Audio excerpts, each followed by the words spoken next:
जे काही समाजामध्ये किंवा फॅमिलीमध्ये जे काही गोष्टींना फेस करावं लागलं ना, तुमच्या करिअरपासून सुरुवात करते. माझा प्रश्न असा आहे की आपण जेव्हा करिअर चूज करतो तेव्हा 10वी किंवा 12वी नंतर आपल्या आईवडिलांनी काही सांगितलेलं असतं किंवा आपले मित्रमैत्रिणी काहीतरी करत असतात किंवा आपण एखाद्या मोठ्या व्यक्तींचं भाषण ऐकलेलं असतं. या सर्वांमधून आपण काहीतरी आपल्या स्वतःसाठी निवडत असतो.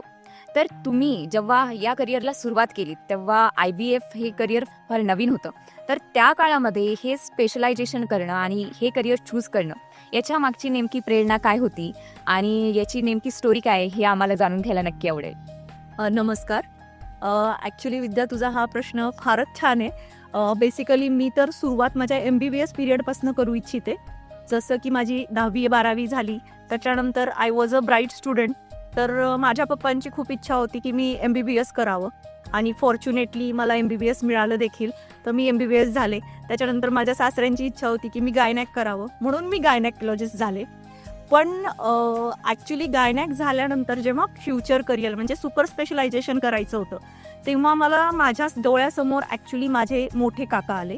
कारण माझ्या मोठ्या काकांना मूलबाळ नाही आहे आणि माझ्या काकूंना त्यामुळे जे काही समाजामध्ये किंवा फॅमिलीमध्ये जे काही गोष्टींना फेस करावं लागलं ना, ते मी खूप जवळून अनुभवलेलं आहे आणि पाहिलेलं आहे.